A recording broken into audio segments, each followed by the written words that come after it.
Hey, what's up, guys? Will here once again. We're going to be breaking down the card of the year to finish off pretty much the pay-per-view cards for 2019. We've got UFC 245, Kamaru Usman versus Colby Covington for the UFC Welterweight Championship. We've got Max Holloway against Alexander Volkanovski for the Featherweight Championship. And we've got Amanda Nunes rematching Germain Randamie for the UFC Women's Bantamweight Championship. One of our two belts is going on the line there. And overall, a really fun card. Main card is fantastic. Like some of the fights on the prelims, I'm looking forward to seeing some fighters making the return, some new guys coming in. So yeah, I'm looking forward to kind of getting down and watching this card this upcoming weekend. Just want to say a massive thank you for all the support. I want to say a massive thank you for all the new subscribers, the thumbs up.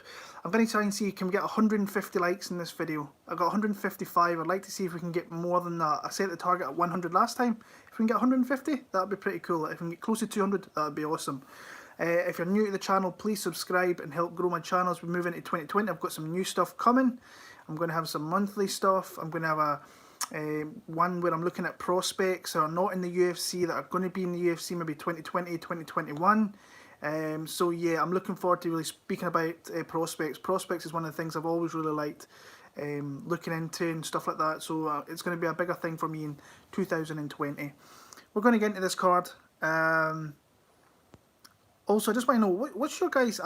What is your favourite underdog for this card? I think a lot of people are going to say Covington or Volkanovski. What is your favourite underdog? I want to know what your favourite underdog is. If you're in the chat there, let me know what your favourite dog play is for this one. And what's your bets? If you've got bets for this week, let me know. It's kind of crucial one for me this week.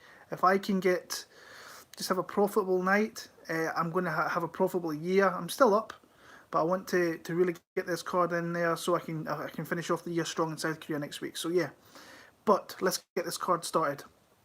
Middleweight division, Punahele Soriano against Oscar Pichota. Fun fight, close fight. I've got my pick, but I'm not super confident in it, if I'm being honest with you. Soriano's a newcomer to the UFC. We've seen him in the Dana White Contender Show, went to decision there.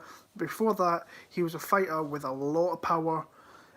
Very, very aggressive. Super, super aggressive. And that's something that is, when you watch through his kind of young fledgling career, that is something that has definitely peaked out his aggressiveness. He's got big power and he throws a lot of big, heavy, thunderous strikes. Where Pichota, I think, he's a pretty good, well-rounded fighter. Good on the ground, serviceable on the feet. I think his offensive jiu-jitsu is better than his defensive jiu-jitsu. I think that's shown his last few losses. I mean, he lost to Rodolfo Vieira, who's an absolute beast on the ground. Lost to Mearshart on the ground, which was, I think he was okay in that fight, and then he just got caught, and that was a bit of a kind of worry there. So he's won his first two fights, lost his second two fights. Pivotal fight in the UFC. If you lose 3 in a row, they're usually not kept around nowadays. So how I see this matchup going, I think he's going to capitalise on the power of the aggressiveness of Soriano coming forward here. I think that when he comes forward, he's going to be able to time takedowns and get there. Now, whether he can stay super heavy on the ground and keep Soriano from getting back to his feet is another question. He's got an advantage in the jiu-jitsu, in my opinion. I think he can, like I say, he can use that aggressiveness to really get the takedowns and stay there for large parts of the round. But on the feet, I think that Soriano's going to be throwing heat, and that's when he could kind of catch Pichota a little bit. And maybe I can see this fight being close if it's on the feet, with obviously a lean to Soriano. But if it goes to the ground, I obviously lean Pichota. I'm going to take Oscar, but not super, super confident. I think he's got an opportunity to definitely submit Soriano if he can get the right position, maybe get the back and catch him through that. I'm going to go Oscar Pichota to win via, I'll maybe go late sub, if not a very close decision. So I've got Pichota for the win there. Jessica Viviane Araujo. I like Araujo in this fight. I think that she came into the UFC, she came in very short notice against Talita Bernardo. I didn't think she was going to... When you watch the fights outside the UFC, you can see bits of what she's good at, but she seems to have elevated her game, and the confidence of her being in the UFC and winning the UFC has definitely improved her game. I like her footwork. I like her movement. I think because she moves around a little bit, it kind of worries me with her cardio. But maybe that's against an aggressive takedown artist that might kind of take advantage of that. I thought Alexis Davis might try and take her down. Didn't really stem from much there. It really came into her being it came in a striking war, and she was just slower. Viviane was just too composed, too technical, too quick, and really just pinged Alexis Davis up a little bit. Bernardo, I mean, she got the finish late in that third round, I think it was. Anytime you can get a lady can get a finish, it shows that they've got the drive to kind of keep going for the majority of the fight and land those strikes. But in saying that, Bernardo is very, very hittable, and Viviane showed that in there. Jessica, she's probably hit her peak by getting that UFC title shot against Valentina Shevchenko, where she got absolutely obliterated with a head kick. Before that, she was coming off 3 solid wins. The Chukagian win, I suppose she's next in line for Shevchenko. I don't think that's going to go too well for Chukagian, but at least just getting the shot. Shevchenko is one of the best champions, I think, on UFC, fully rounded fighter. She's one of the best of those. So yeah, I think Jessica, I think on the feet, I think she's going to be a little bit slower. She can pop, but I just don't think she's at the same speed level as what Araujo is. Araujo's fought at like I want to say 115, I think, strawweight. So she's quite light in the feet, very quick with her hands, very quick with her angles. Really good close kind of quarter footwork where she can get in and out and get hit without really getting hit herself. But all the experience is really on Jessica. She's been around the sport for the longest time. So yeah, I'm seeing some people kind of confident in Jessica. I've never really been confident in Jessica, so I'm going to go with Viviane Araujo. I think she just pings the head of Jessica for the majority of the fight, and ultimately I think she wins a pretty clear decision, so I've got Vivi for the win there. This is a really interesting fight. I like this fight. Brandon Moreno, Kai Kara-France. Kai Kara-France has definitely made leaps in his game. When you look at his early fights, like he was nothing more than pretty much a 500 fighter. Then he started reeling off wins, really started to put it there. His striking game has always been his greatest aspect of his game, but he started to roll in his takedown defense, offensive takedowns. You've seen that in the Paiva fight, where if the guy gets too aggressive, he can jump in for a takedown. He won't hold you there, but he will get just reaction takedowns from you, and then keep on going to his strength, which is his striking. He's come into the UFC, and like I say, I picked De La Rosa against him. I thought that De La Rosa was going to be able to get takedowns and maybe get some top time, top position. Didn't really turn out there. Both guys got a couple. I think both guys got takedowns, but the more vicious striking was definitely coming from Kai Kara-France. Very technical, very, very good. A little bit worrisome against maybe bigger flyweights, but in saying that, Paiva was a bigger flyweight. So Moreno is scrappy though. I've always been a fan of Moreno, even way back in Ultimate Fighter days when he came through there, and nobody really knew anything about it. I knew about him a little bit because the event I went to in Vegas, I can't remember what it was, where Cejudo was fighting DJ for the first one, 189 or something. No, 196. He was the kind of main guy that was sparring with or training with at the open workouts with Henry Cejudo. So he's always been around the radar there. And then he got released from the UFC, which was a little bit of an eye-opener. Came back, had a really fun fight with Askarov. And I think he got a little bit of the bad rub there. I think he won that fight, even though I picked Askarov in that one, but I think I edged it for Moreno. So he got a little bit of a bad beat there. I think it's a more well-rounded fighter. I think Moreno's definitely more dangerous with his jiu-jitsu. He just has to get it there. So on the feet, he's always game and always kind of, like I say, game to throw down. But Kai Kara-France is the more technical, crisper striker, and that's what he's going to look to do there. If I'm Brandon Moreno, I try and get this fight to the ground, because I think he can maybe keep Kai Kara-France there for a little bit longer than other guys. But yeah, I see this being a close fight. I'm seeing a lot of people pretty confident in Kai Kara-France, and I can see why. I'm more on the Brandon Moreno side. I think if he can get this to the ground, he can give Kai Kara-France some really dodgy moments in there. I think what's the fight I remember? He got his back taken. I can't remember. It might have been the De La Rosa fight, but he got out of that fairly easily. Back to his feet. I like Moreno. I like him as a dog player. I think he's got a decent opportunity to win here. close fight. I've got him via split decision. So, yeah, I've got Brandon Moreno in that one there. Chase Hooper against Daniel Teymur. Wow. I've had some people message me regarding Chase Hooper and saying some things which are a little bit... I'm like, yeah, come on, saying that this guy could be the next big guy kind of coming through at featherweight, and I'm like, no, I don't see it. I really, really, really don't see it at all. Daniel Teymur, like, he got a massive, massive win last time out in Sweden. I thought that he really... He really needed that win, but like, his fighting style, he opens himself up to a lot of attacks, and if you're good in certain spots, you could take advantage of that. And when I look at Chase Hooper, I watched a majority of his fights there, maybe not the early ones, but I watched the fight with Sean Alcox there. People are going about this guy's jiu-jitsu. If this guy's as good at jiu-jitsu as what people have been telling me and stuff like that, he should have been subbing that guy with the leg lock that he had. He leaves his chin in the air. He does. What I like about him is that he's very young, obviously, but he is. You can see that he's trying to fight around his range because he is a long, lanky featherweight. Young guy still growing into his body, but you see he uses teep kicks. He gauges distance a little bit, and as he gets more and more into his game, I think that could become a big thing for him, and his striking gets better. But his defensive striking is not good. Like, even his defense, it's just bad. He leaves his head in the air. Alcock hit him with a big shot, knocked him back. Lucky that it was the end of the round. He could have been in a bit of trouble. Yeah, his striking defense is not good. Striking offense is okay, but what his big thing is, if he can get you to the ground, and he's a big dude on top, he throws a lot of like high leverage elbows, drops them down there, looks to elbow the head off you, very heavy, can get into good positions on the back and so on. I like Daniel Teymur in the striking aspect of this here, even though he's at a shorter...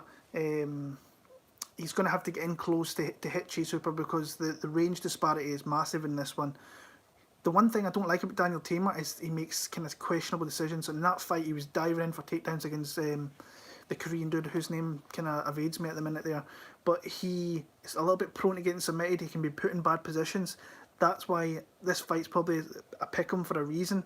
Like I say, Daniel Teymur, he's exciting. What I'll say is exciting, but he leaves openings, and Chase Hooper could capitalise on them.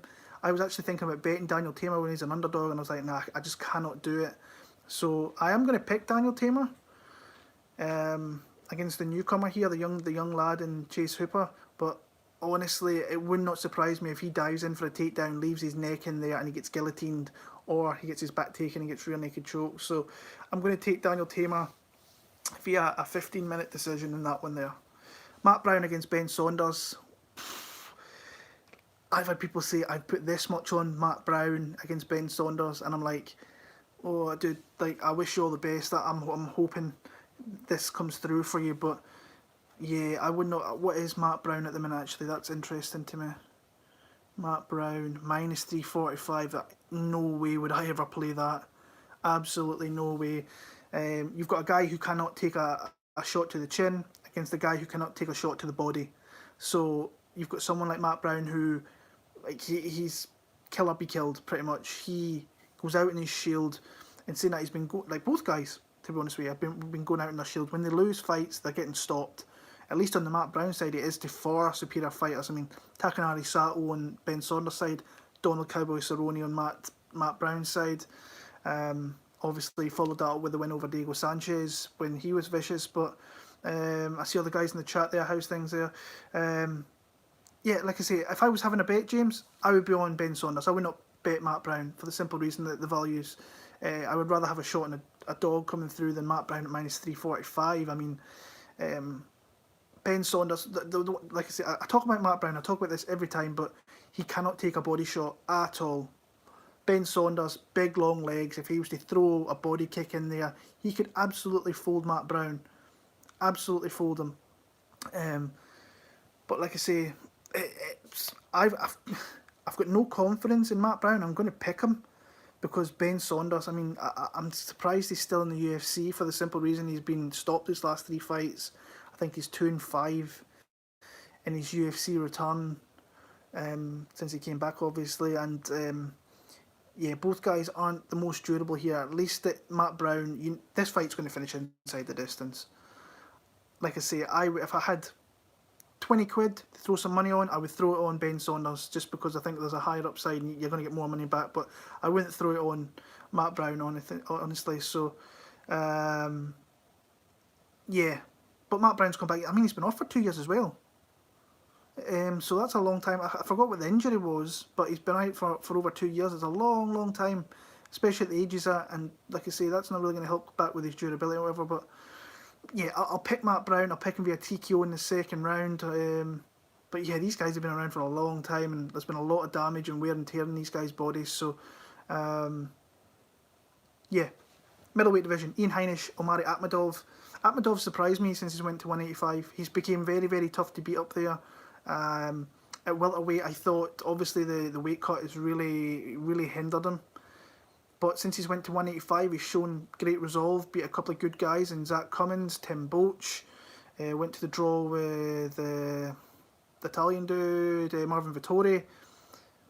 I mean, the guy's got a decent record in the UFC, and especially in the last 3 years, he's like 4-0-1 with the draw to Vittori in there. So, and a really good win over Al Hassan, which I think is always nice to have. I'm looking forward to seeing that guy come back in 2020, by the way. Razak Al Hassan, because that guy's a banger.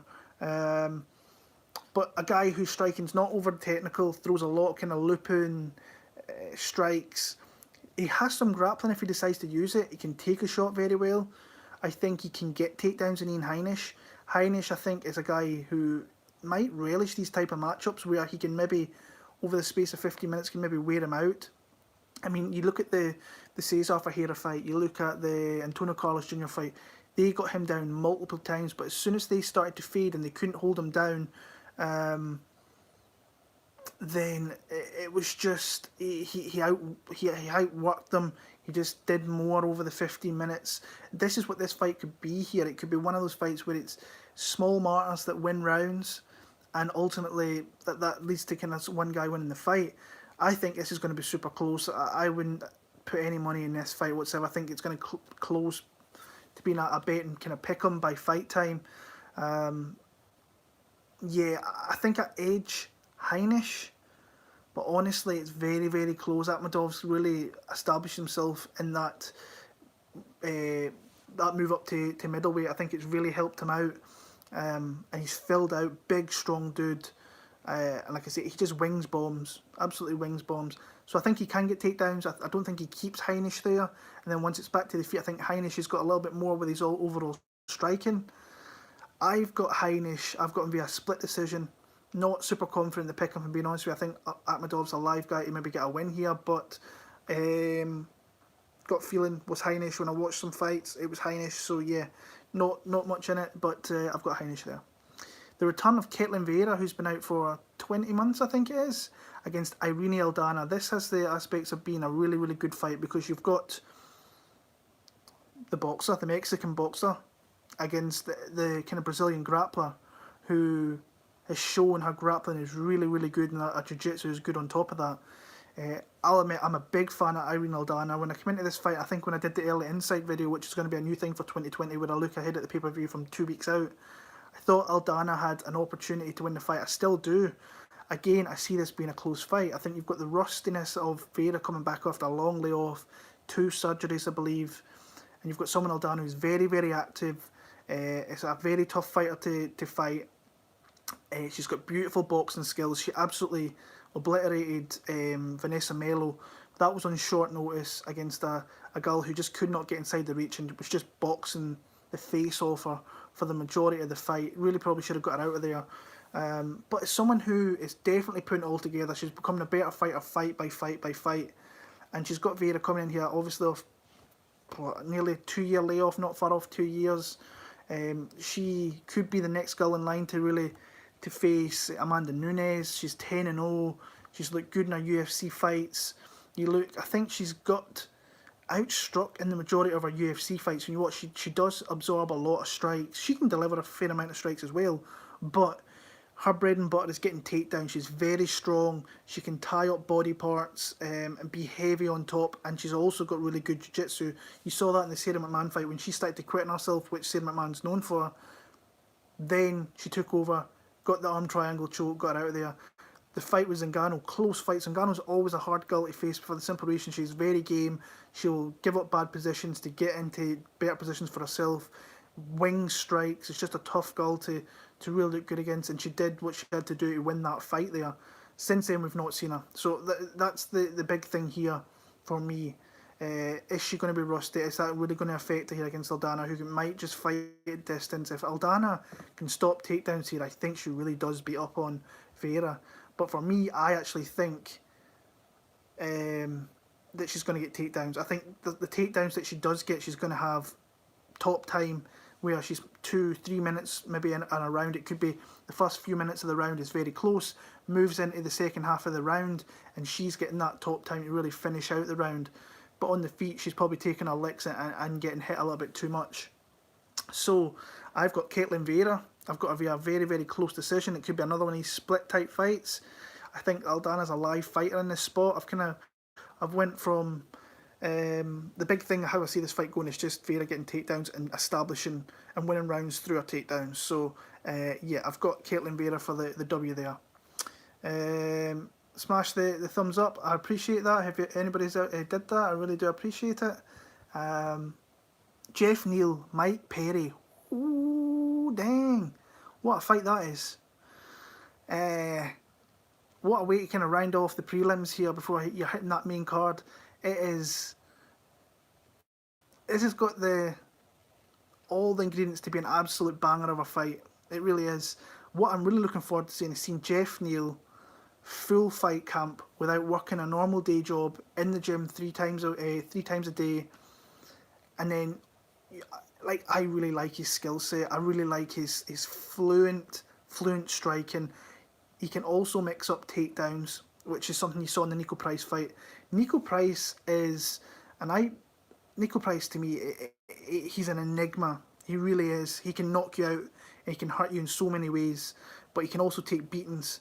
And in that fight with Niko Price, he took his licks in that one. He came through some rough spots in that fight against Niko Price, and ultimately got the win there. Then you've got Mike Perry, who, Mike Perry's going to be one of these guys. I said this in the MMA Huddle podcast earlier. He's going to be one of those guys the UFC always keeps around because he will give you exciting moments in there. He's never going to be a top 15 guy, in my opinion. I think he's going to be one of those guys that sticks around the top 20.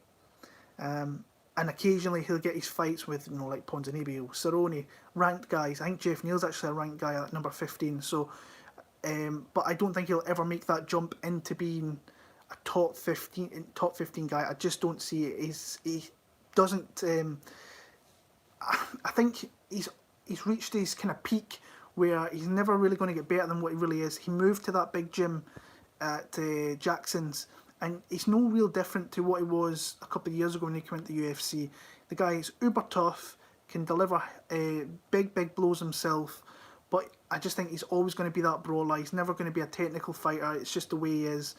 Like, I said this earlier on as well. I'm super surprised this guy hasn't been knocked dead in the UFC yet, because I thought coming into the UFC over 3 years ago, I said in my prediction video when he's against Hyung-Gyu Lim, I expect him to get knocked out in the UFC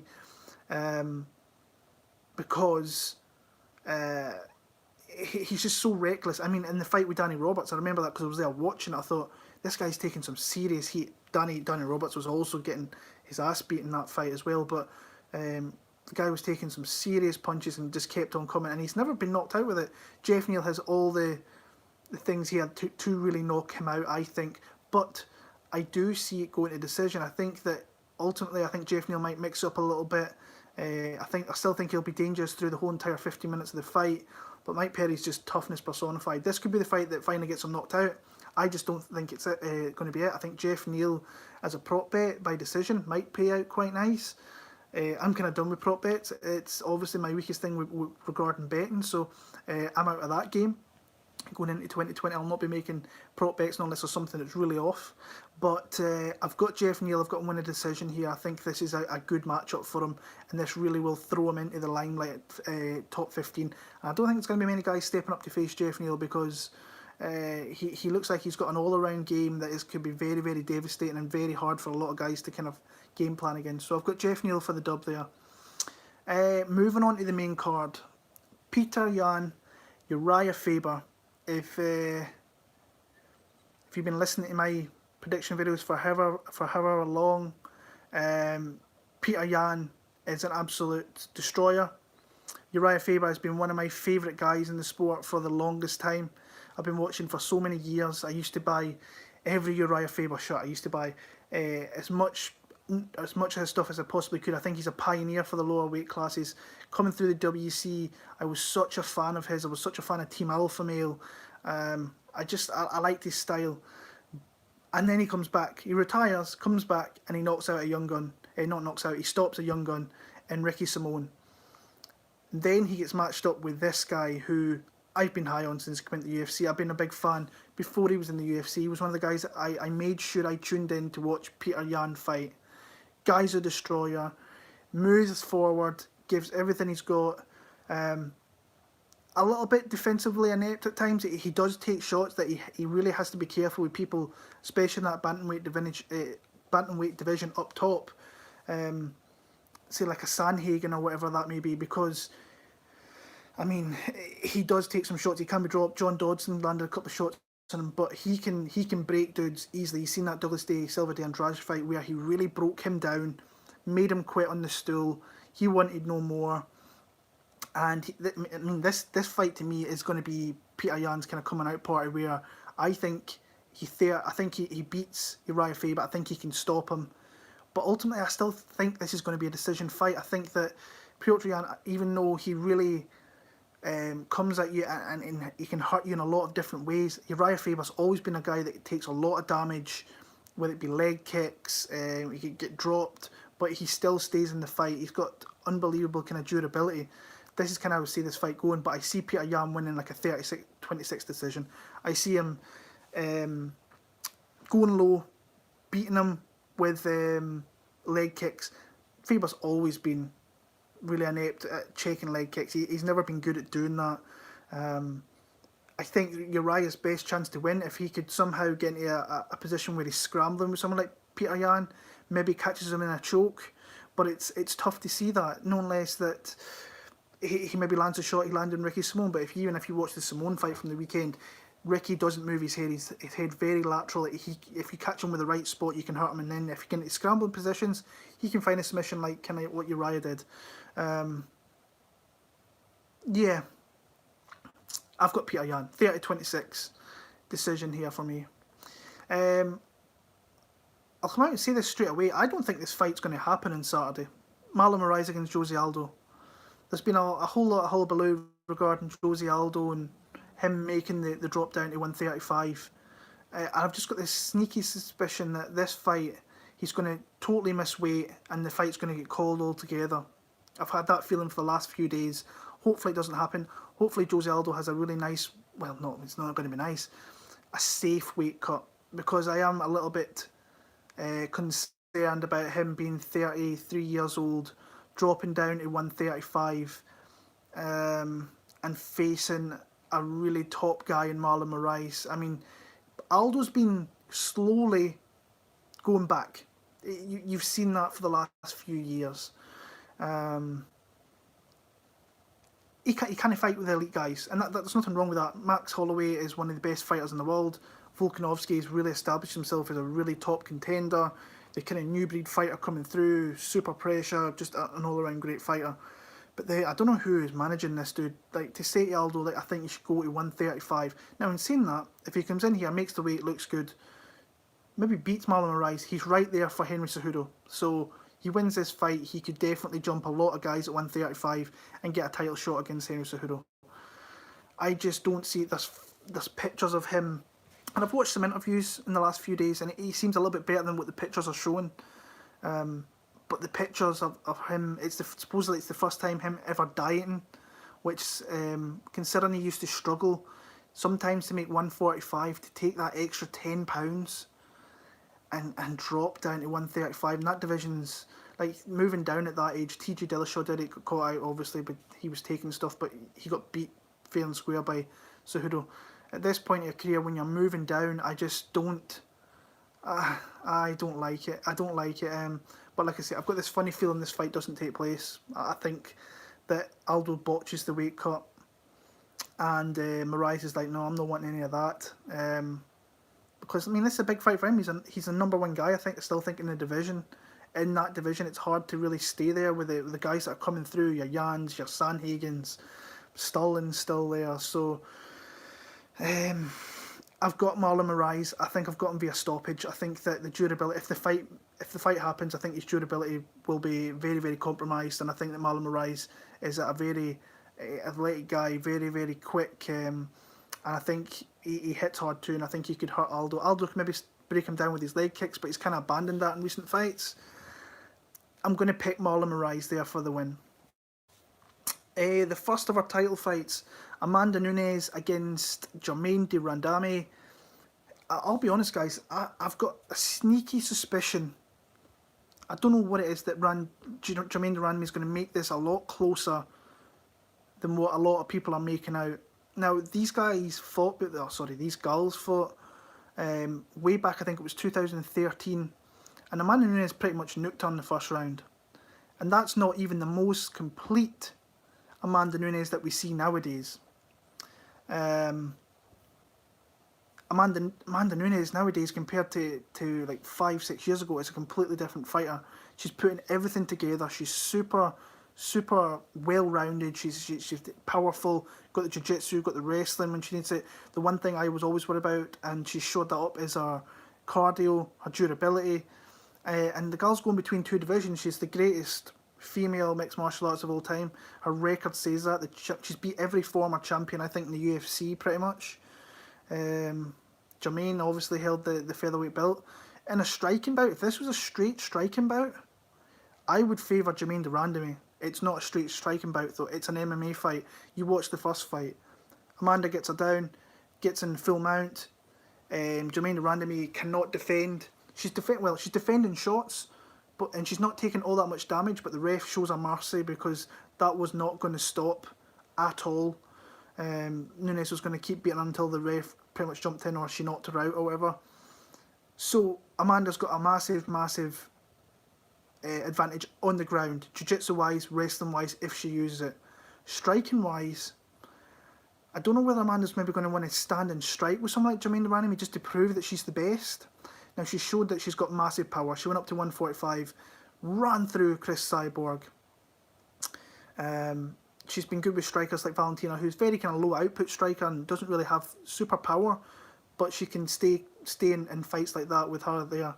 Germain de Randamie, I think, can match her with the striking, especially boxing wise. And like I said, I've had this feeling Germain could possibly win this fight, but it's hard for me to really pick her. I've seen some people that are definitely picking her, they're betting her. I think Buffo just said there he's going to lay some cash down on her. I don't think it's a bad bet. She was like plus 400 at one point. If you got that, then I think that's not a bad bet. But it's really hard just to go against Amanda Nunes. It really, really is. I think that the spot she's in right now, and I know she's been talking about kind of moving away from the sport, becoming a parent, her and Nina Ansarov, which I think is a pretty nice story. She's been talking a little bit about maybe moving on from the sport. And Germain is very, very looking forward to this fight to try and get that W back against Amanda Nunes. Like I say, I'm going to pick Amanda Nunes via third round TKO, but I think there's going to be some spots in here where de Randamie could possibly... like I say, I'm interested to see if this stays a striking affair, because if it does, I actually lean Germain de Randamie in a striking affair. But it's an MMA fight, and Amanda Nunes has a clear skill advantage over de Randamie in many facets. So ultimately that leads me to pick Amanda Nunes. But I'll say this right now, if Germain de Randamie beats Amanda Nunes, I will not be surprised one bit. Because I think de Randamie is a really good, solid fighter. I mean, she won a UFC belt. that fight still wrangles for me because I bet Holly home and I thought Holly won that when she was a little bit dirty in that fight, and it kind of got to me a little bit. But yeah, she never defended that belt. She got a lot of kind of stick for not fighting Cyborg, which was kind of interesting. But she'll not fight Cyborg, but she'll fight Amanda Nunes. So I think there was a whole drugs thing back then that Germain didn't want to get involved with. So yeah, I've got Amanda Nunes. I've got her via like TKO duty ground and pound in round, maybe late round 2, early round number 3. Now that's obviously Usman and Covington. This is the fight I'm looking forward to the most. Max blessed Holloway, Alexander Volkanovski for the UFC Featherweight Championship. This fight to me is very, very intriguing. There's a lot of people on Volkanovski. I don't agree with you in the slightest, but I think people are clearly downplaying the overall skills of Max Holloway. I've seen some people say some stupid stuff, like some really stupid stuff regarding Holloway, saying that he's never faced a guy like Volkanovski and he cannot take the power and stuff like that, and the pressure. I'm like, didn't this dude just fight Frankie Edgar? Now, to me, Frankie Edgar is a kind of lesser Alexander Volkanovski at this point of their career. When I look at Volkanovski, both guys pressure fighters that look for the takedown and try and land kind of heavy pressure on top. You've seen Edgar, he'll try and get takedowns. I just think he's decreasing a little bit. I don't think he's got any power in his hands. I think the big difference between Volkanovski and Edgar is the power that Volkanovski has. I think he's got big power. I think once he hits you, even though he's not got, like, we haven't seen massive knockout power, I think the accumulation of his strikes really take effect and can really hurt you. And that forward pressure is a tough thing to really handle. But when you look at Max Holloway, he's adapted to every style that's kind of been thrown at him. Ever since that fight with Anthony Pettis, I don't doubt this guy in the slightest. I really don't, because he adapts to guys' skill sets. People are saying they're bringing new stuff to him. The Aldo fight, he absolutely ran through Aldo back to back. And in the second fight, what I liked about Aldo was he made some changes, but eventually he just couldn't keep up with someone like Max Holloway, who adapts. His adaptability is, I think, the biggest thing in his game that he's got. He adapts to every situation, every kind of type of fighter, and he's the GOAT at featherweight. He's beat the GOAT in Aldo, who's going to be one of the best champions UFC, WC's ever had. Absolutely rearranged Brian Ortega's face. Poirier, I thought he fought a great fight against Poirier, even though he took a shed load of damage early on. He shows that he can fight with the elite of that any division really, 155, 145, and then he just dismantled Frankie Edgar. Space, distance, angling off.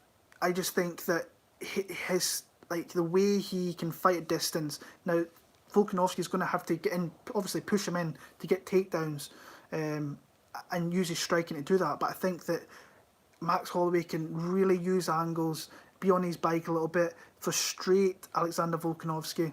But Volkanovski, if he starts off the fight early, gets the position he wants, maybe gets a takedown, gets some top time there, put some damage on Max Holloway, maybe slow him down, then that's going to be interesting to me.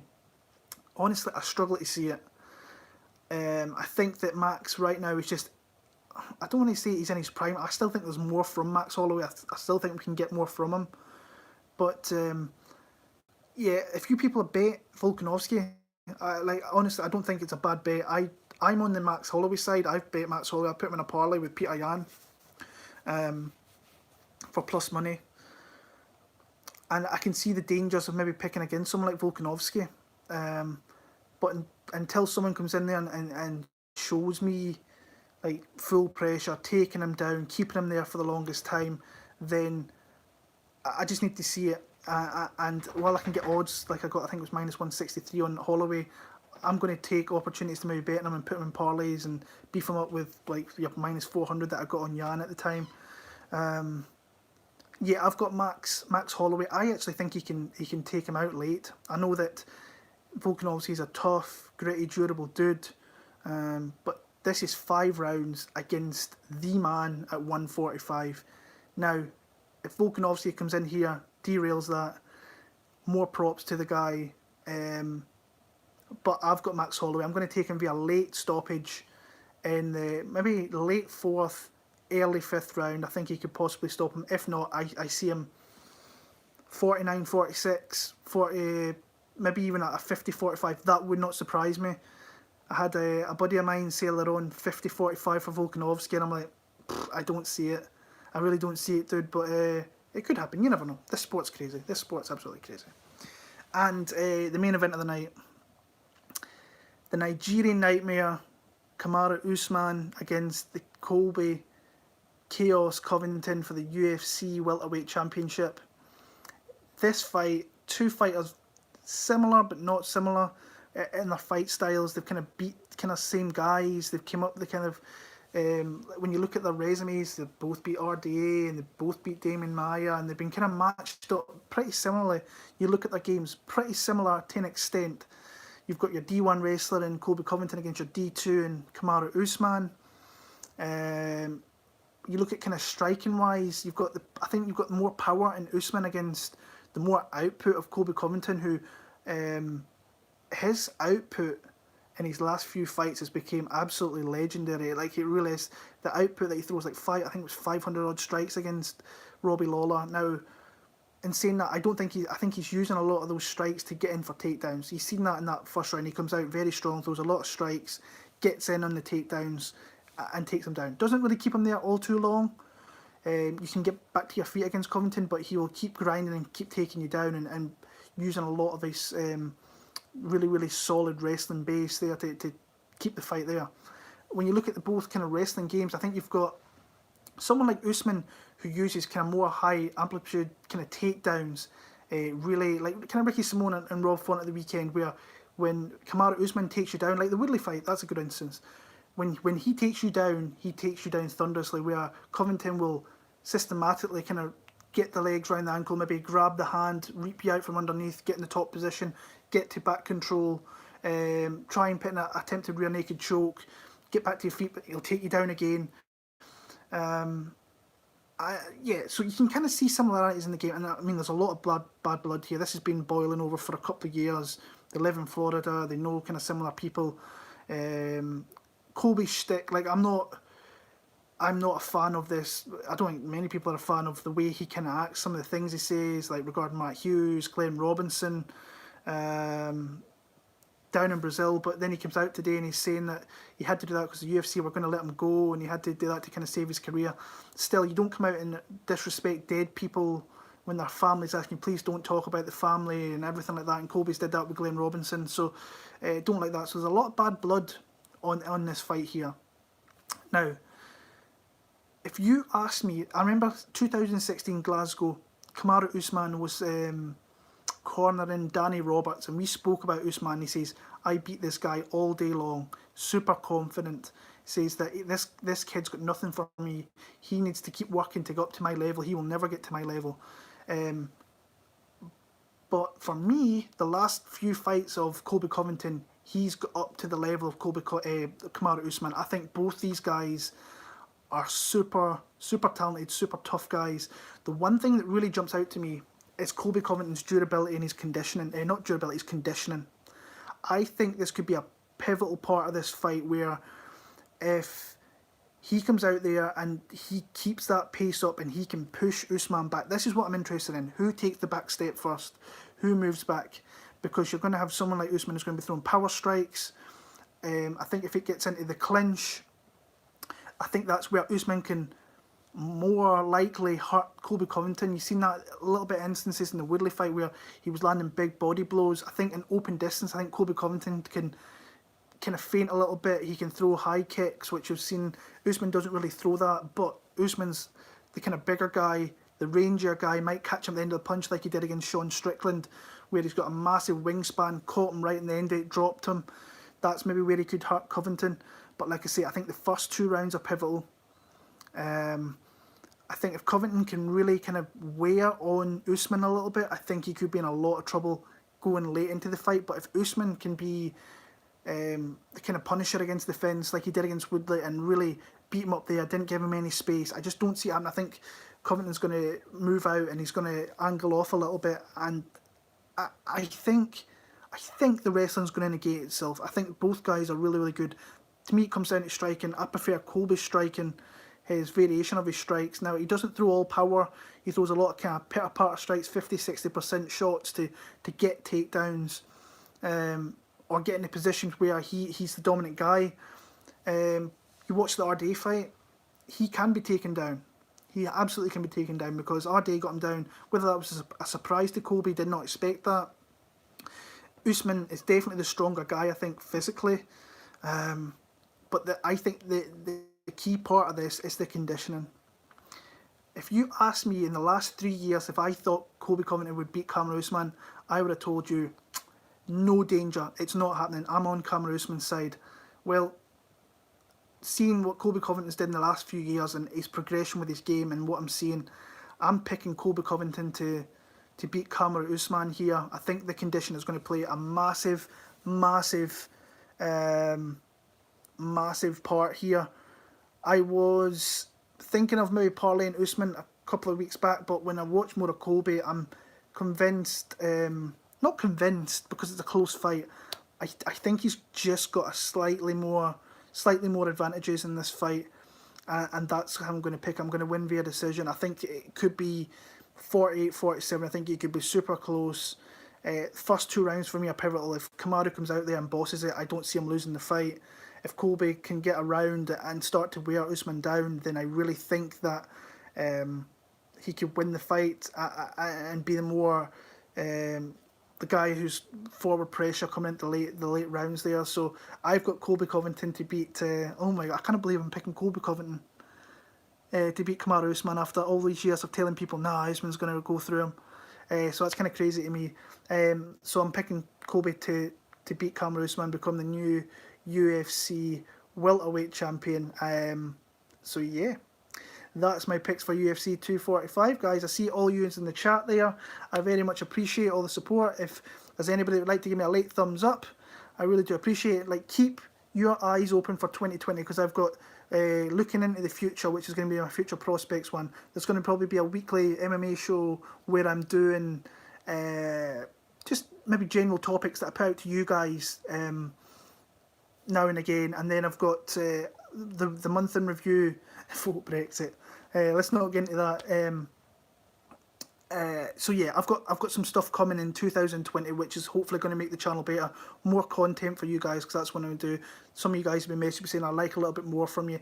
I'm going to try and do that. I'm a tough guy to kind of hold down with work and family and all that, but I really do love doing this. I'm coming into I think it's my 8th year on January 13th. So I'm one of the old guys in here. You've got all these young guys that are going to come through and be really, really good predictors for years to come. But I'm going to stick around and just give you my opinion and things. So until next week, UFC Busan, we've got the Korean Zombie against Frankie Edgar, who I mentioned in there. That's going to be your main event in Seoul, in Busan, I should say. Until next week, guys, I appreciate you for sticking around. I appreciate the thumbs up. I appreciate all the support. And all the very, very best. And I hope you cash all your bets, all your DraftKings thing come through this week. All the very best. Peace.